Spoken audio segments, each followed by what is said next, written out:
మానవుడు అంటే ఏమి? மானவ அதாவது மனிதன் என்றால் ఈ என்ன? మానవ అనేటువంటి పదమునకు చక్కని అర్థాన్ని తీసుకున్నప్పుడు ఈ భేదములకు ఏమాత్రం అవకాశం ఉండదు. இந்த மானவ எனும் வார்த்தையின் சரியான அர்த்தத்தை புரிந்து கொண்டால் இந்த பேதங்களுக்கு இடமே இல்லை. మానవ అనగా மானவ என்றால் ఆకాశాది పంచభూతములన్నీ కూడాను ఆవిర్భవించినటువంటి యొక్క ఆత్మస్వనే మానవత్వం.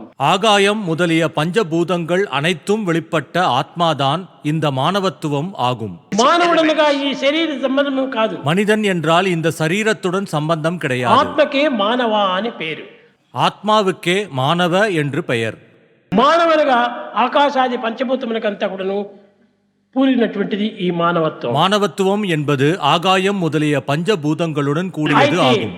ఈ పంచభూతములను వశము గావించుకోవటం చేతనే ఇది మాస్టర్ గా తయారైంది.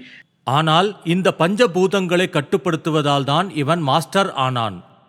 కానీ అది ప్రాచీన కాలం నుండి కూడాను దీన్ని వశం చేసుకుని అనేక విధములుగా శాంతి భద్రతను అనుభవించారు ప్రాచీన పురుషులు. பண்டைய காலத்து முனிவர்கள் இவற்றை கட்டுப்படுத்தி சாந்தியையும் பாதுகாப்பையும் பல விதங்களில் அனுபவித்தனர். కానీ ఈనాటి మానవుడు ఈ పంచభూతములకు వశం కావటం చేత ஆனால் இந்நாளைய மனிதன் இந்த பஞ்சபூதங்களுக்கும் அடிமையானதால் అనేక విధములైనటువంటి యొక్క అవస్థలకు గురి అవుతున్నాడు. பலவிதமான துன்பங்களுக்கு ஆளாகிறான்.